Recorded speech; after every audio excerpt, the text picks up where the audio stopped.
in CAPIC internships. Thank you. Before we do that, I just want to mention one other thing that there's one study that she talked about definitely exists. There's another study there's actually two other studies that exist.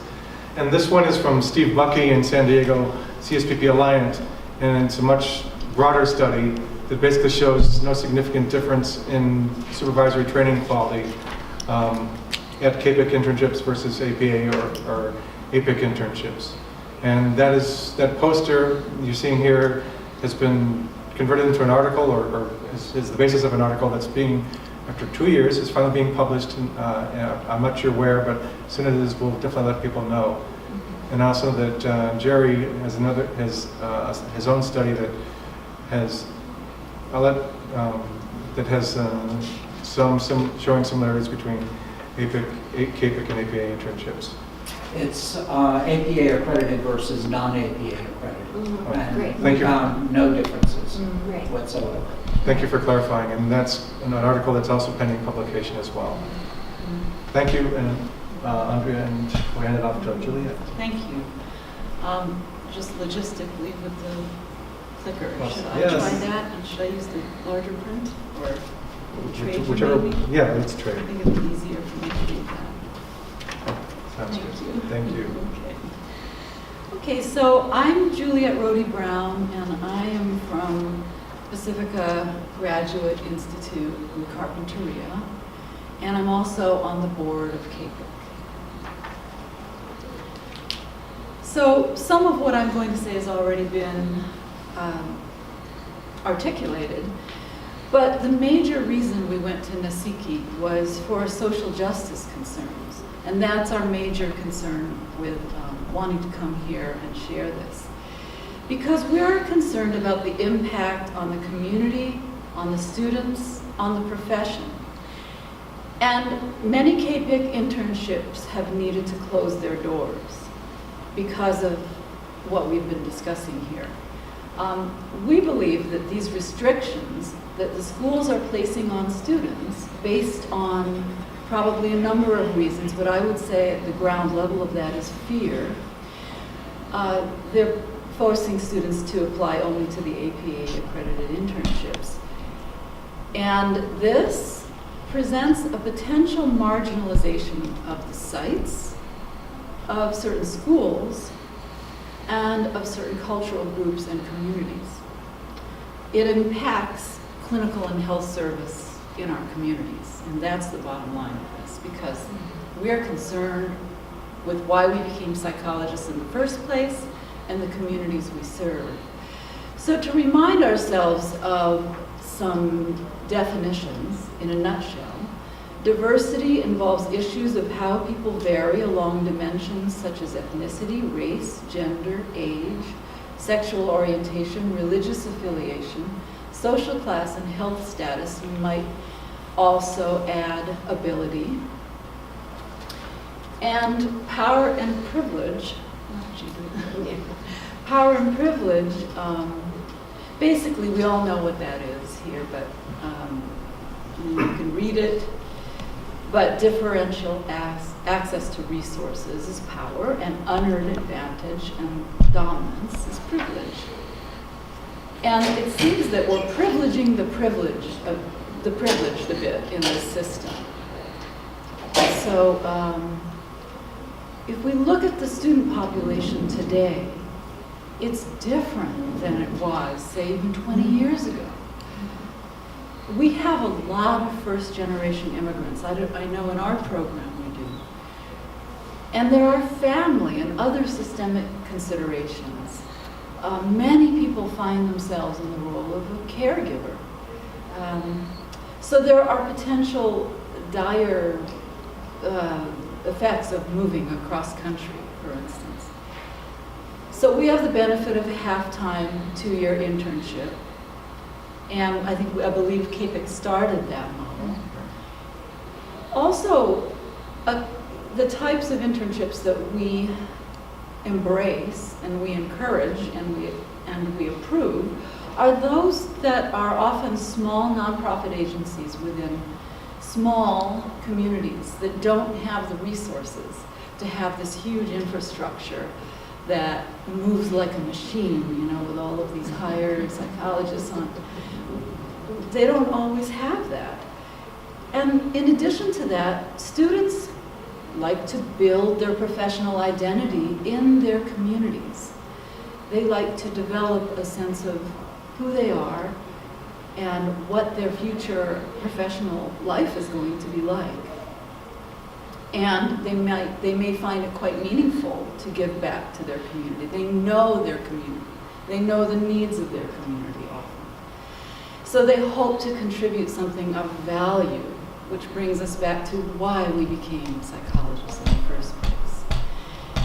And they may desire to work with particular populations that are marginalized, or that there's a specialization area that they may not be able to find in an APIC or APA internship.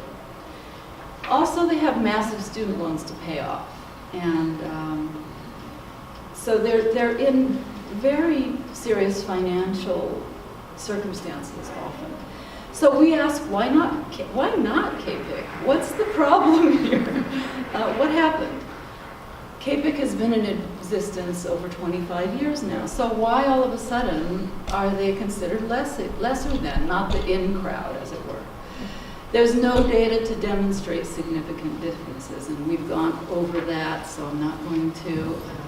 These studies that I'm referring to are the same studies that we were just looking at, so we can move through that slide. So again, we ask, so why? Why this skewed perception? Where's the complexity here? You know, what's happening? Is it fear? Is it accepting the status quo without critical analysis? I happen to enjoy reading Thomas Teo's articles on critical psychology, because I think at the bottom of all this, we need to constantly be questioning the paradigms we're accepting and living under. Otherwise, we're just robots. Like, Fromm talked about automatons, right? So we become like that.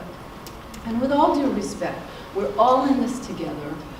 We're all participating in this conversation with the best of intentions, you know, to do no harm, to offer services to the public, to create educational and clinical training opportunities that are the best they can be, and to advocate for the students who will then go out and become psychologists, so that our communities will be served in the best way they can be served. So what is honorable modeling of professional competency then, if we're also looking at these sites as holding the standard of competence? Well, there are articles coming out these days, and there was one recently by Furr and Brown-Rice in 2016, where they actually did surveys where the students were asked about the professors' competency, the professors and supervisors. And they came up short. So who are we, you know, to say that we're coming from this superior place of competency when we may not even be modeling that? And that may seem like a small piece that's somewhat related, but I think it's hugely related to this. So hence the NACIQI journey, because we wanted to be in the conversation. We wanted to have a place at the table. And we wanted to talk about these borders, these accreditation borders, so that the COA could be aware and perhaps consider looking at certain restrictions. And some of these restrictions could result in a restriction of trade. So it was out of concern for our students and their professional future and livelihood. So the goal was an equal opportunity goal, a feminist stance, and to expand the complexity, expand our perception around these things. So some snippets from the NACIQI presentation.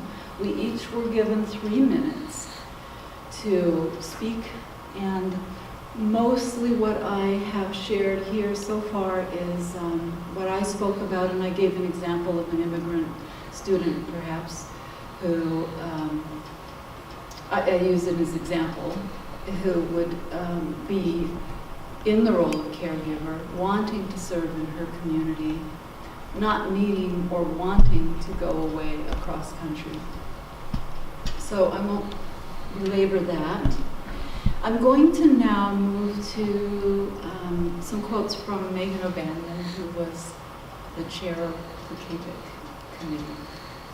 So with her permission, she pulled from the APA's website and said that accreditation provides a forum in which educators and practitioners of psychology can exchange ideas on future needs of the profession and ways in which to best address these needs in professional education and training.